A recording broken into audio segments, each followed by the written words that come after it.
Hey guys, welcome back. So today, brought home another neglected generator. This one's pretty dirty, a bit rusty. It's complete, and actually I think it would clean up pretty well. You know, the tank, for once, isn't rusted. The gas is a bit old, but not too bad. You know, and everything else looks pretty good. The airbox, I do have the rest of that. The person that I got it from took it off. He wanted to show me that it does run, but I think he had to spray starting fluid in there. Anyway, I told him don't bother. You know, it's not a big deal. He was giving this away for free. So for me, it didn't matter if it ran or not. Worst case, it's parts. Anyway, this generator, of course, has a problem. Supposedly the engine is good, although the car might be a bit dirty. But the problem is it doesn't make power. If the generator doesn't make power, don't spend much trying to fix it because it can be very expensive, and usually it's not an easy fix. So I've bought a few generators like this in the past that don't make power, and I'd say 90% of them cannot be fixed. The power head is just junk. You know, I'm trying to stop buying them. In this case, it was free, so you know, it's like buying a scratch ticket. Potentially you could win. I'm gonna get you set up in the stand. We're gonna start doing some triage on this power head to see where the failure is. Okay, hopefully you guys can see that. I got it set to ohms, and this is a 240 volt generator, which means it has two 120 legs, and a lot of times they're indicated, you know, by a box or something. So what you wanna do is test the ohms of each leg. And most generators I've worked on of this size, at least generators made in the last 10 years or so, the ohms come in somewhere between 0.2 and 0.5 ohms for a healthy stator. And in this case, I don't know what this one should be, but I want to see that there is an ohm reading in that range. And if there is, you know, both should be about the same. And before you do this test, you know, obviously put it in ohms, touch your leads together and see what the resistance is of your meter. This one is 0.1. So if I get a reading of 0.6, I can actually subtract 0.1 from that to get the true reading.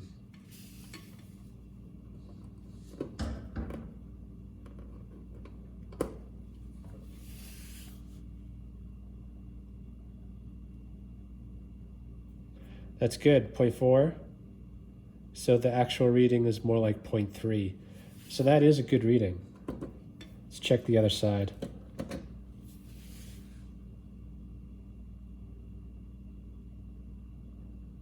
Same thing, so that's like 0.3, 0.4. That's a good sign. So that's actually telling me the stator might be good. In which case, the only other serious component that could be bad is the rotor.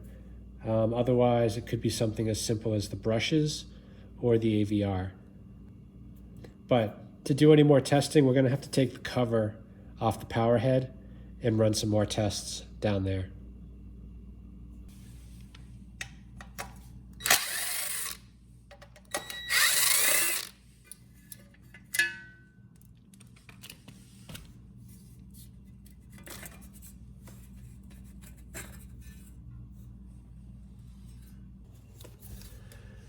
Okay, well, it looks pretty good actually. The stator wires go on the outside and the rotor is what's in the middle.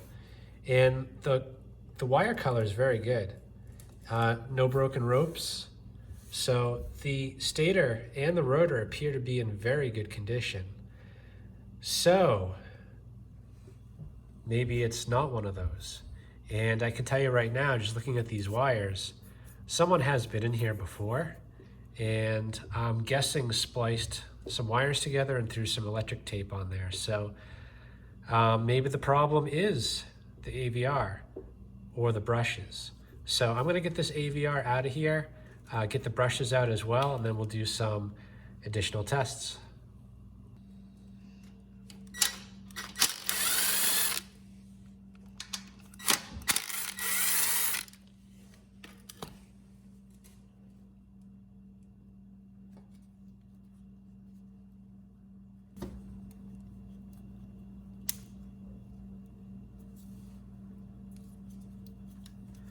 Okay, just take note of what side the red wire goes on. Usually it is the left.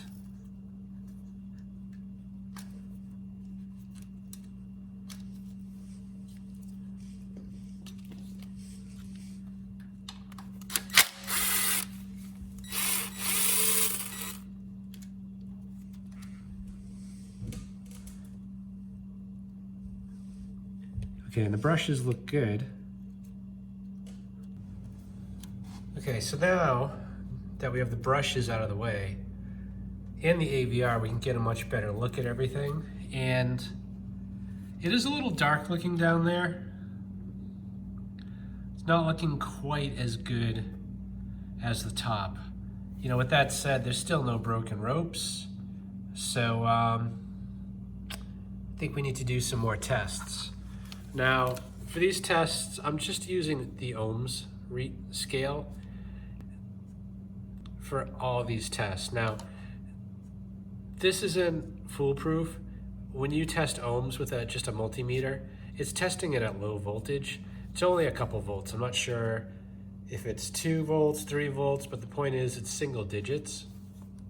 And you may actually get a good reading here, but at generator voltages like 120 or 240 volts, the ohms might be quite a bit different because the insulation could actually, at higher voltages, break down. You know, in this case, I don't have anything more than a multimeter, so that's what I'm gonna go with. But, you know, what I wanna do now is, when we tested the ohms up at the outlets, basically we were testing this pair of wires and this pair of wires. And to get the most accurate reading, you should just remove them completely from this terminal block and test directly each of these main windings. Now, before doing that, I do want to test the other windings. Now, on the stator, there's actually 2 sub-windings which come in here. The 2 blue wires supply power to the AVR, and the white and red actually is what it uses to monitor what the voltage is at the outlets. And it adjusts the AVR based on what it sees there. So if you have a generator that's running at 170 volts, but it's supposed to be 120, chances are there's something wrong with the red and the white wires. And then if you're getting no power at all, and your stator tests good through the outlets, and the rotor tests good, then your AVR is not powering up. And it's either because there's no power coming to the blue wires, or your AVR has an issue, or your brushes have an issue. And in this case, the brushes look fine. I mean, we can test them if we need to. But what I'd like to do now is to just test the ohms on the slip rings directly, as well as the blue wire winding and the red and white. All right, it's really hard to show you the slip rings here, but I've got it set up so you can see the meter. And I'm just gonna put 1 lead on each slip ring. Now, the resistance should be roughly around, you know, somewhere between 50 and 70 ohms. I mean, 70 is actually really high, so ideally like 55, 60 ohms would be a healthy reading on a rotor.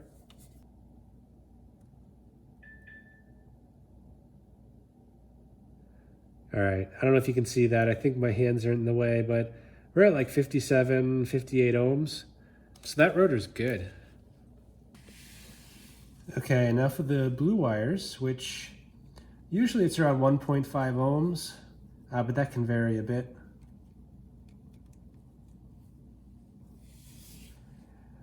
And yeah, nothing.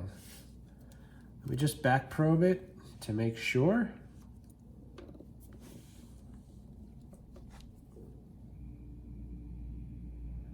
Yeah, we got nothing on the blue wires. So that is the point of failure on this stator. Now, I guess I'll check the red and white while I'm here. Usually that's around 0.2, 0.3.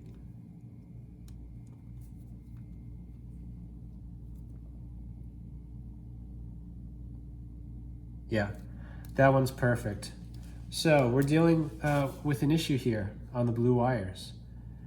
I don't see anything obviously wrong with them and what little I can see here, and I don't see anything wrong on the stator. So I think we're gonna have to dig a little bit deeper. I'm gonna get the gas tank out of the way just so you can see a bit better and actually get the stator uninstalled. That way we can get a better look kind of on the inner part where the rotor is, you know, as well as the back side.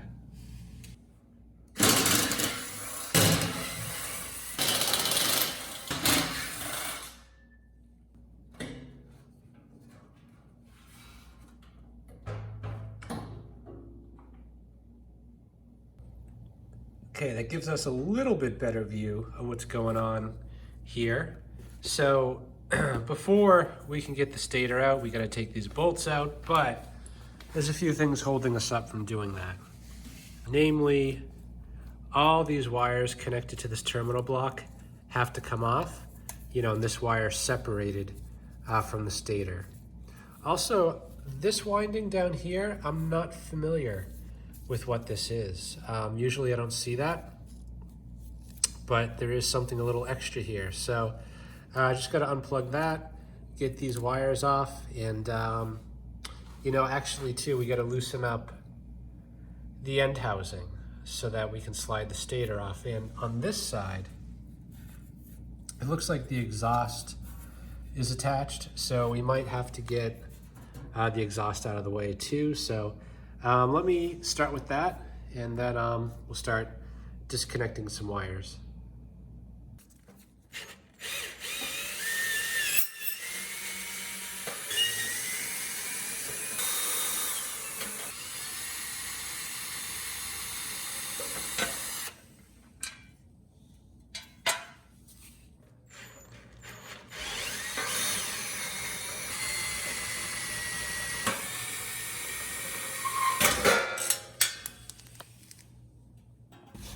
All right, so that bracket's welded to this muffler. The only way to get it out of here is to either unscrew it here or on the engine side. I think it's a lot riskier on the engine side, so I'm gonna try the 2 bolts here and see if it'll free up. Otherwise, I'm gonna have to pull the tins and see if I can get it loose on the engine side. I'm not sure this is gonna go well.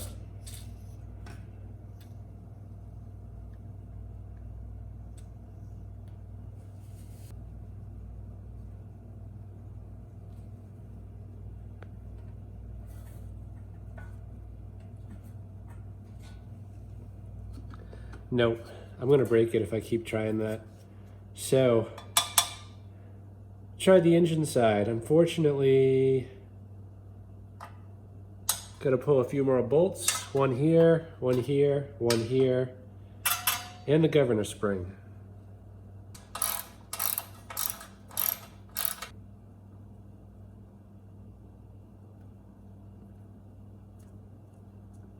That's not budging.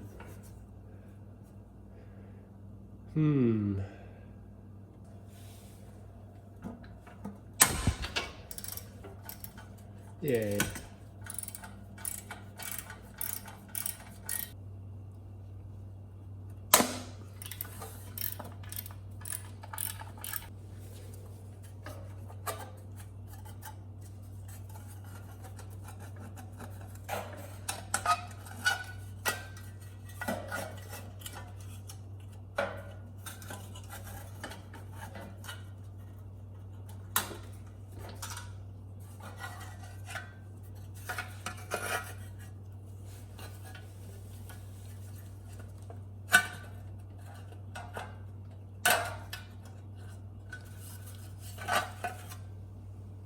These bolts don't look quite as angry,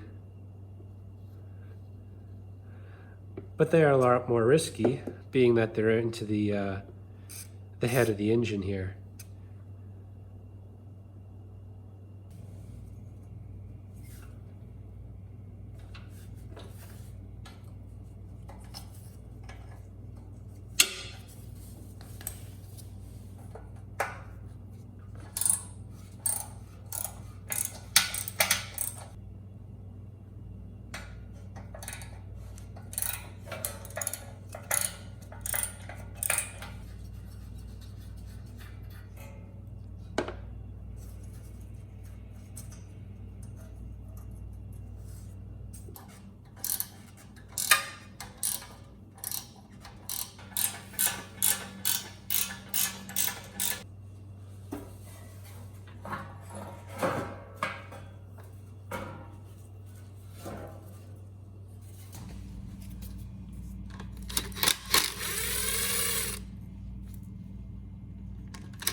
Okay, and this generator is also a neutral bonded, and you can see this right here. These two were the two neutral wires connected together, and goes over here where there's also a ground. So important to note when you're putting it back together. Some generators don't do this, but most do.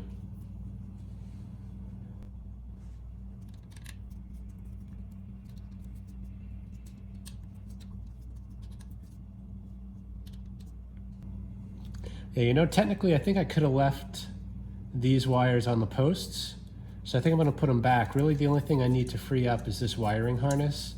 This bolt and this bolt is holding the end housing onto the stator. And I'm not going to remove those. I'm just going to remove the long bolts so I can slide the end housing and the stator out together. You know, if you wanted to separate the end housing from the stator, then you would have to leave these disconnected.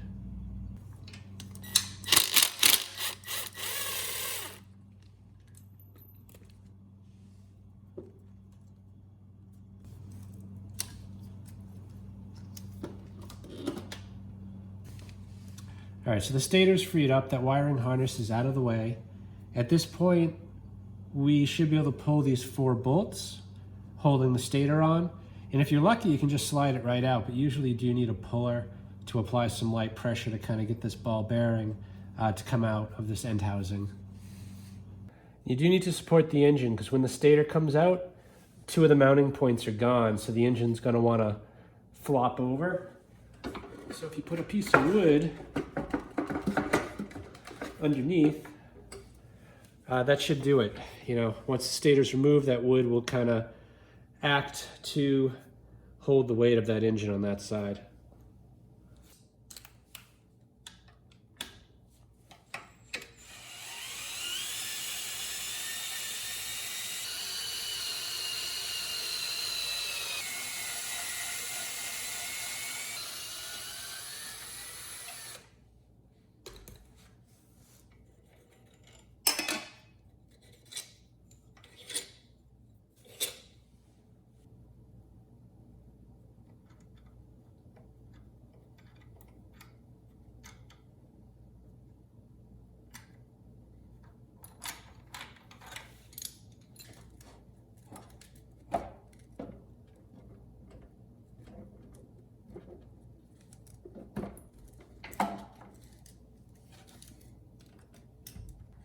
So the back side of the stator looks great. I don't see any signs of a problem. There's no broken ropes, no burned wires. You know, even looking down here, you know, I don't see any burn marks anywhere.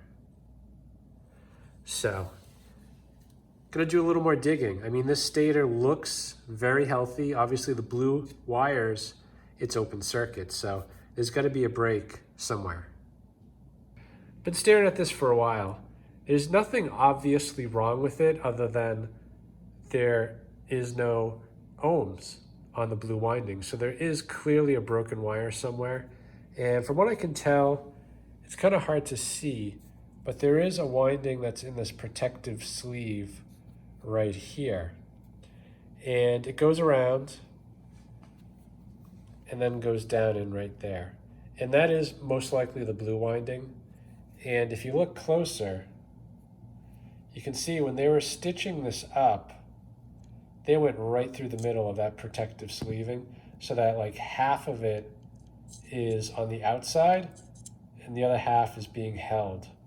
You know, so if I had to guess, I'd say that's most likely where that winding got compromised. But, you know, I've been poking at these wires trying to get a flash of continuity on the meter and I get nothing. So, you know, that might not be it. Regardless, you know, I think this stator is done, unfortunately. And, you know, at this point, I'm just gonna bolt it back on so I can bring it outside and at least test the engine to make sure that we have a good engine.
supposedly this is a good engine. So I rigged up a temporary fuel line, filled it to about there, and just want to start it up and hear the engine and see that it is in fact good.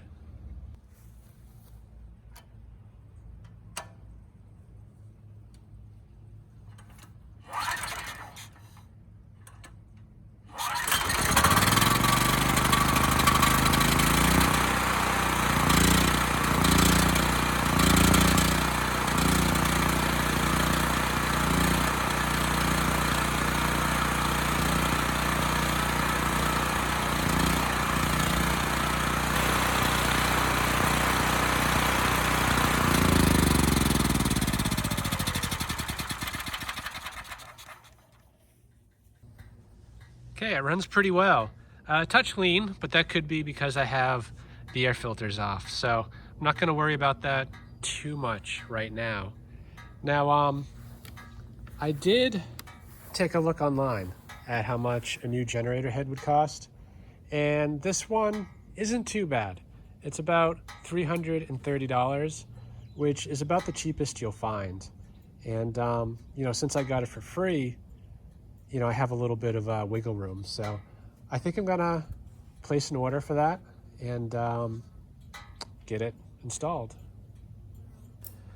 All right, the order's been placed. It's gonna be a week or so before it gets here. So in the meantime, I do wanna get this old stator off and the rotor.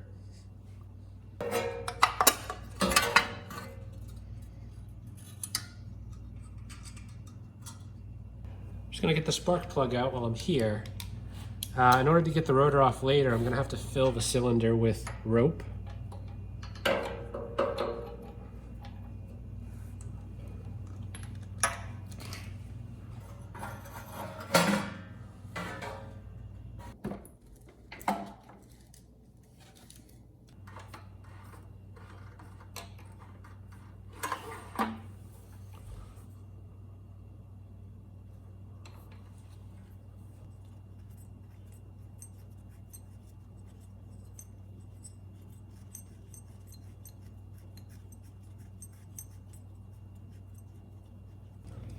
All right, so now that the cylinder's full of rope, I should be able to torque down on this and get the bolt free.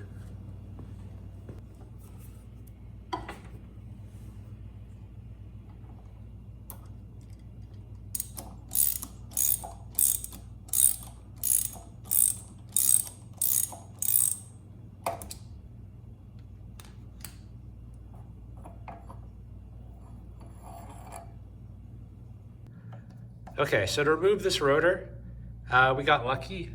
We have threads here. If you didn't have threads, you would have to tap it. But in this case, it's pretty easy.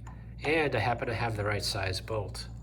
In this case, it's an M12, 1.75.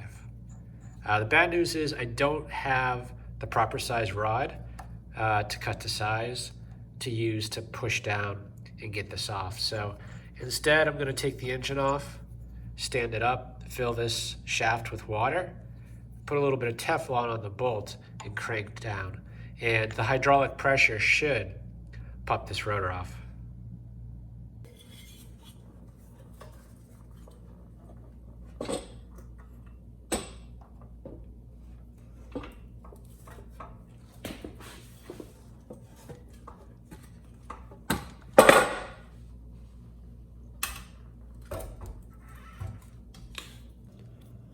So you want to put plenty of Teflon on the bolt. You really can't put enough. Well, I guess you could. The bolt doesn't fit anymore, but I guess my point is put on a generous amount. You don't want any leaks when you tighten down. And I'm just going to fill this shaft with water. You can use oil or grease, but just keep in mind this is a tapered shaft. It's friction fit. You know, the oil and the grease, it's going to stay in the shaft, and you're not really going to be able to clean it out too well. So I prefer water, but if water's not working, you should use something thicker, like an oil or a grease. And make sure it's full to the top. You don't want any air.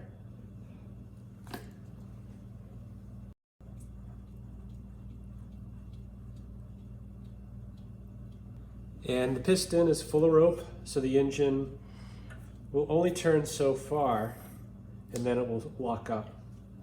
And you just want it to torque down. Now this thing's gonna pop out pretty loud, most likely, and it's gonna jump. Potentially it could jump out and onto the floor, so just be aware of that. There we go. That was an easy one.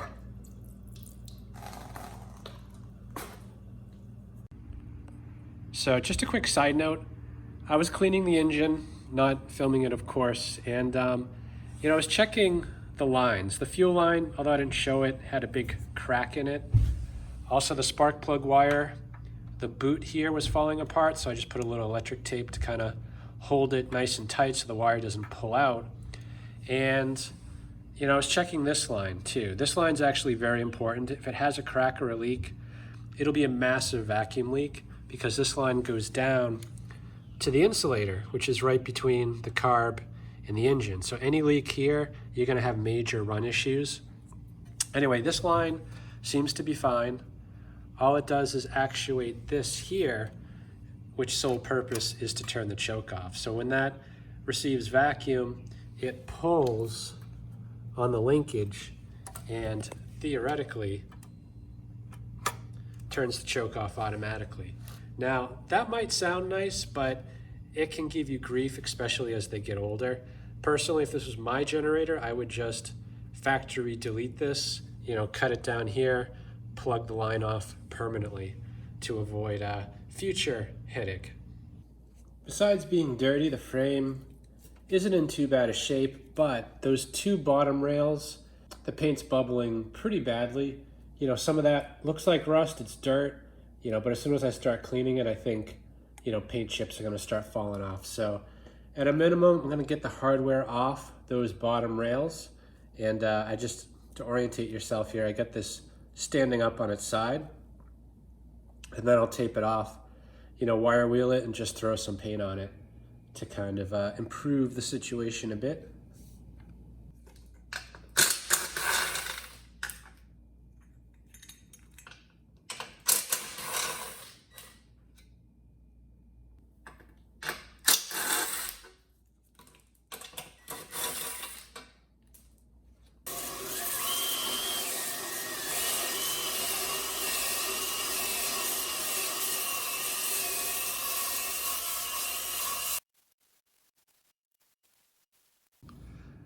All right, so we got three choices here. On the left is Troy-Bilt, red.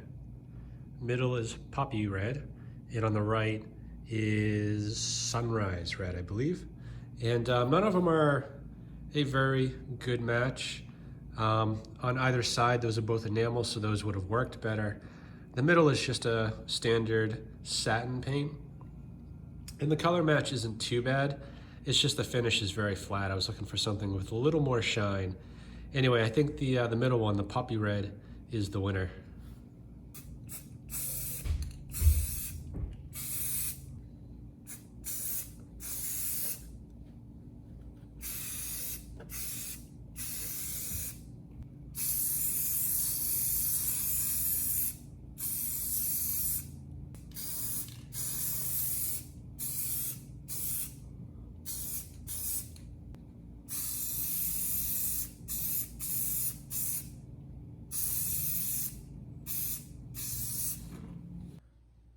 Gotta say, I'm impressed. I ordered this on a Monday night. Today's Thursday, it came in 3 days. And it was only $12 shipping, which is really good considering the weight. Now I'm just gonna take a second, clean off all this debris, and take a closer look at what we got. So I just wanna double check the health of this stator, you know, a new one, and see what the values are compared to the bad stator. And I'm gonna start with the blue winding, of course. And I thought that should be around 1.5 ohms. And usually that's plus or minus half an ohm. So 2 ohms, that's good. And we'll check the red and white. That was 0.2 on the old stator. Even better on this one. The main power windings were between a 4 and a 5 on the other stator. Same. And we'll check this other winding, and the same. So we're seeing the same numbers or better. And this one I didn't really go into, I didn't know what it was. It actually supplies power to the solenoid when you shut off the generator. And it appears to be just a center tapped winding. We got 2 brown and a black. And depending upon where you probe, the reading was either a 0.4 or a 0.6. So there's the 0.6.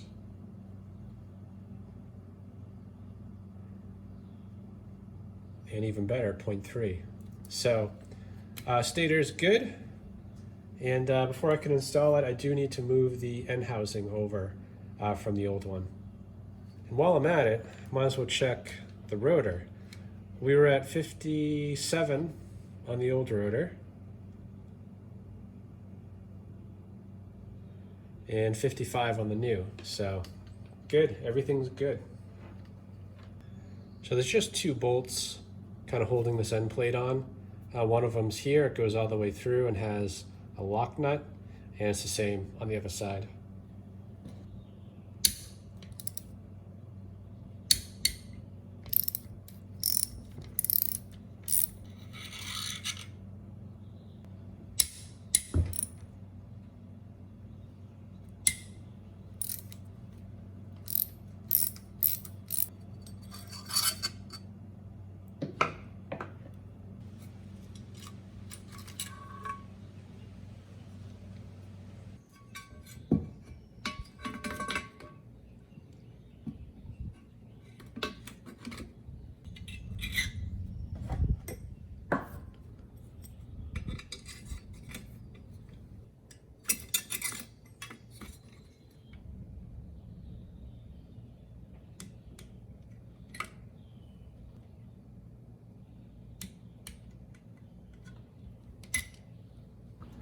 The paint came out pretty well, and I'm just going to start throwing this thing back together, starting with the engine, the rotor, then the stator.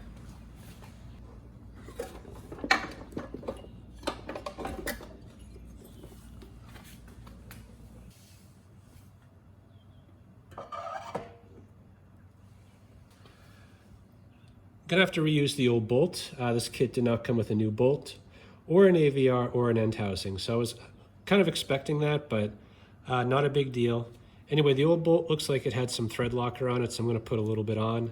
And as far as the torque values go, I mean, this is an M10 bolt, and or about 0.4 inches, and there's no grade marking on it, so I'm gonna start conservative, assuming it's at least an 8.8.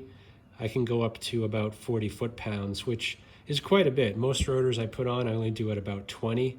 So I'll probably start at 20 and go from there based on how it feels.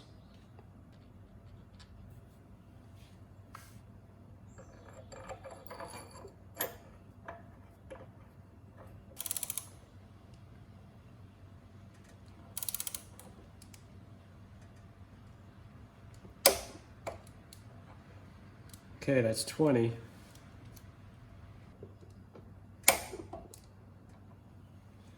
$30 it is.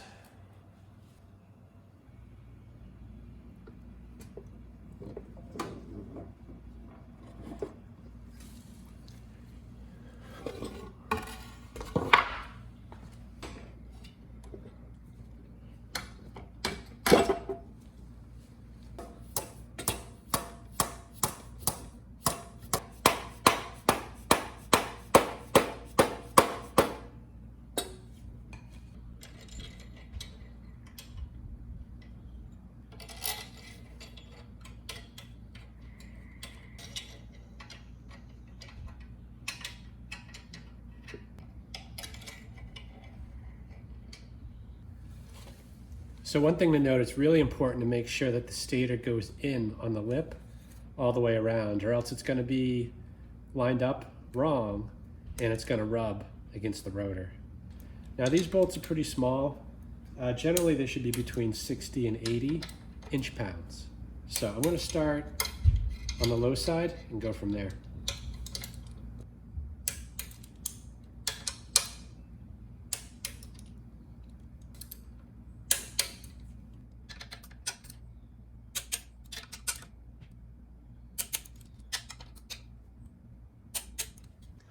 Okay, so the most important part, pull the engine over with the spark plug out. Make sure you don't hear any scraping from that stator. You know, if you do hear scraping, or even worse, if you can't pull the engine over, then the alignment's off and you're gonna kill a generator head pretty quickly. So very important that you check this.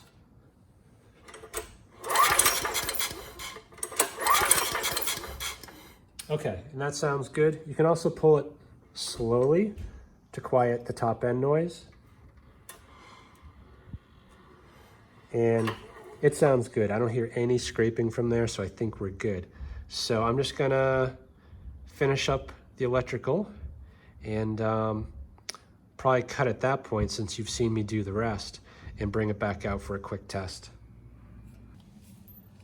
Okay, and luckily the colors are the same as on the previous stator. So the order was white, gray, red, black. And obviously you don't want to do this wrong. I think the worst thing you could do is to connect a single winding to itself. And you see here, this white common wire will common up the first two terminals. So if you were to put these two wires, which are the same winding, on the first two and then hook up this white, you would create a dead short.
This is the AVR I pulled out, and there's a couple things wrong with it. Well, I guess really only one main one is that, you know, someone's been in here and spliced wires together, and, you know, potentially that could have caused a failure. But this also is not the original AVR. This one was made in November 2017, and this generator is definitely older than that. So someone replaced this at some time, and it's not the OEM one. So this is, you know, not the one that was meant for this generator. I'm sure it would work fine, but given we had a failure on the winding that supplies power to this, you know, I don't want to risk using the same one. So I do have another one. It's exactly the one that's supposed to be on this machine, and I believe it's good. So I'm gonna give this one a try. Okay, red wire goes on the left, and this is DC, so polarity does matter.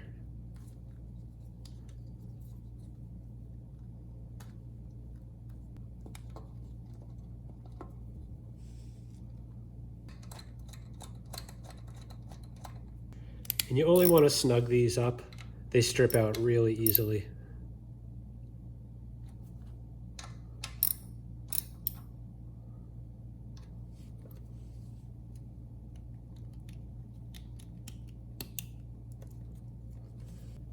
Okay, electrically we're all good. I guess the only issue is there were originally zip ties holding this wire to this bolt and this one, I think, to this bolt. And they're kind of specialty the way they were designed, which we're not going to be able to do. So I'm just going to zip tie these two together.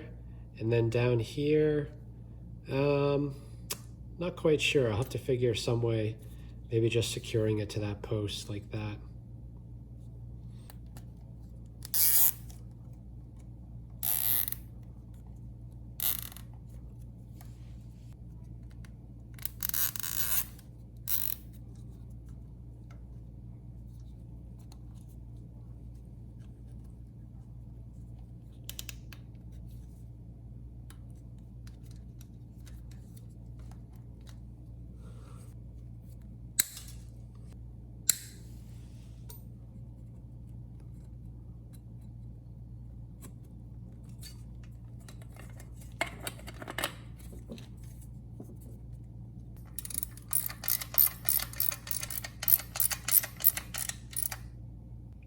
The rest you've already seen me do, so I'm going to cut it here. Just reinstall the exhaust, spark plug, you know, this tin up here, and I'll bring it outside and we'll give it a try.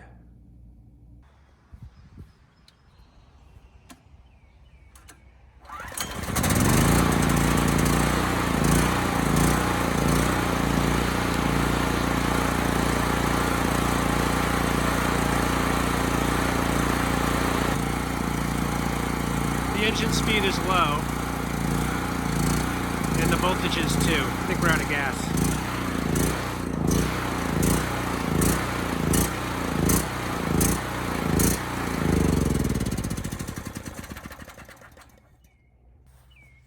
Okay, that was a quick run. I ran out of gas pretty quick, but the good news is the power came on. The hertz were a bit low, and so is the voltage. So in order to fix the voltage problem, I am going to have to open up the generator end again and just turn that potentiometer up a few turns. And for the engine, it's just increasing the spring tension. So I'm going to do that now with the spring tension and also give that potentiometer a turn, maybe a half turn, start it back up and see where we are. Okay, you do want to do this with the generator off. It's a little dangerous to be in here while it's running. Anyway, this is the potentiometer on this one. I'm going to turn it in half a turn. I think we're at 105 volts, so let's see what a half a turn does.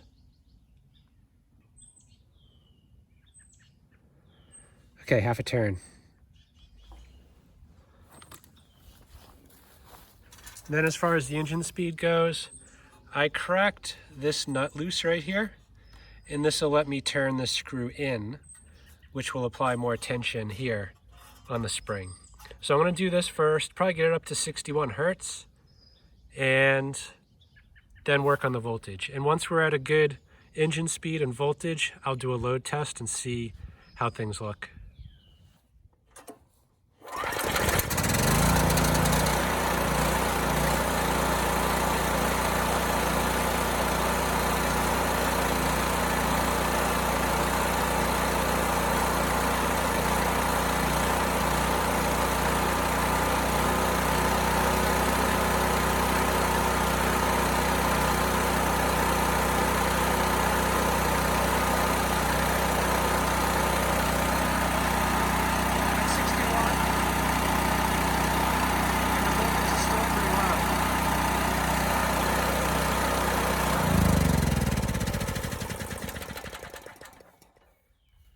Okay, engine speed's good now. We're still kind of low. We only went up a volt or two. So I'm gonna give that potentiometer a turn and a half and start it again.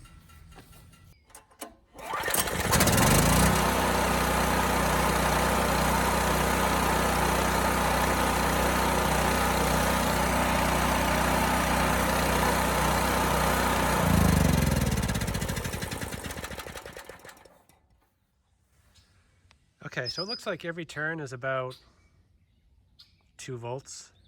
I've had some where I do it a quarter turn and it jumps 20 volts. So I'm not really sure what the difference is. Anyway, I'm at about 108 now, so I'd say at least 3 more turns to get to 115.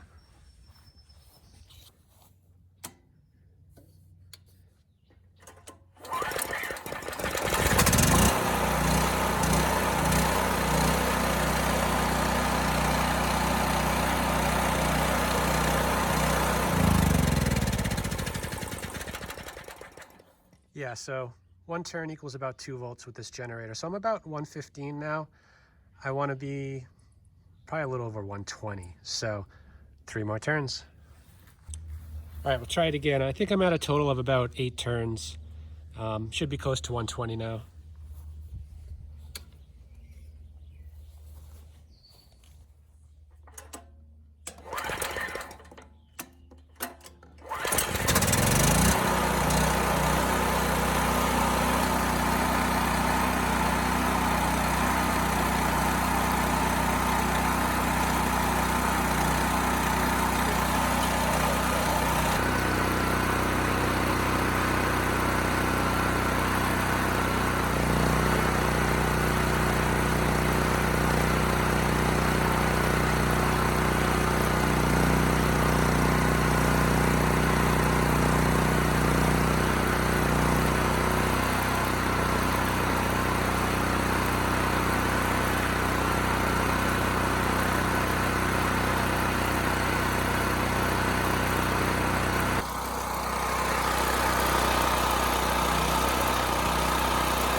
Okay, great. The surging's gone. It can handle 3,000 watts, no problem at all. Of course, the new generator head was installed properly, wired properly, and we're getting the power that I would expect. So this thing's looking pretty good. You know, the only thing worth noting is that auto choke off feature, it's not really holding the choke off. In fact, the engine's vibrating the choke so that it is partially on. With that said, the engine runs fine either way. I don't think it's choking it much, but I'll dig into that a bit. There's a few things I need to deal with. One is the breather hose. The one that came on it is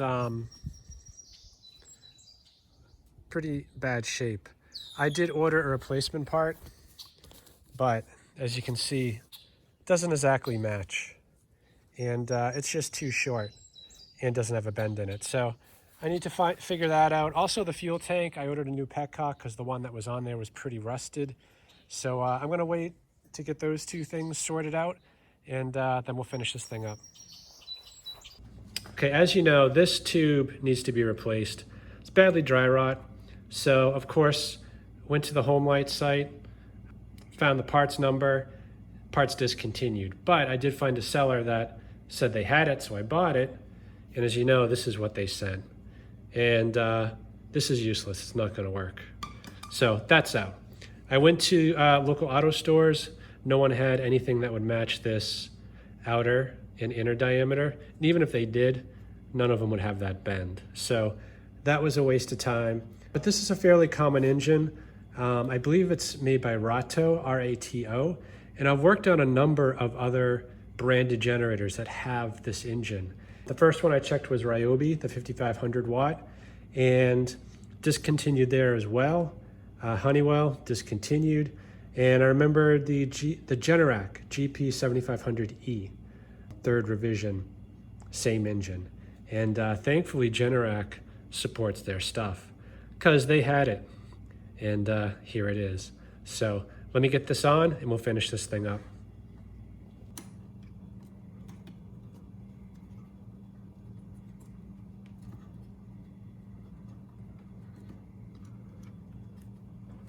Perfect.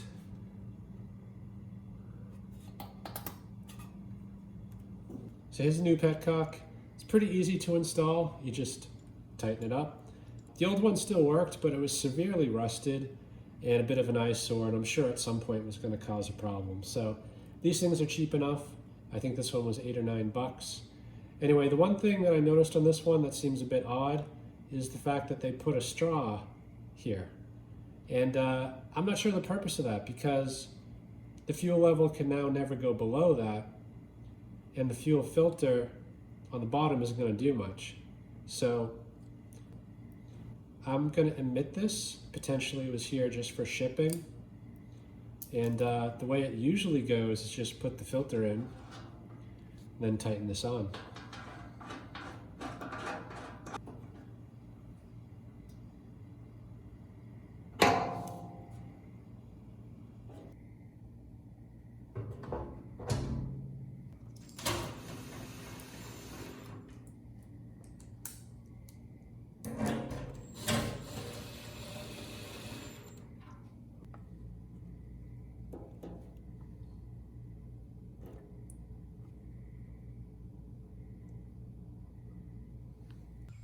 just put a little bit of gas in that tank. I want to make sure that we have no issues with the fuel flow from the tank into the petcock and the carburetor. I don't expect that we will, but it's always good to test these things.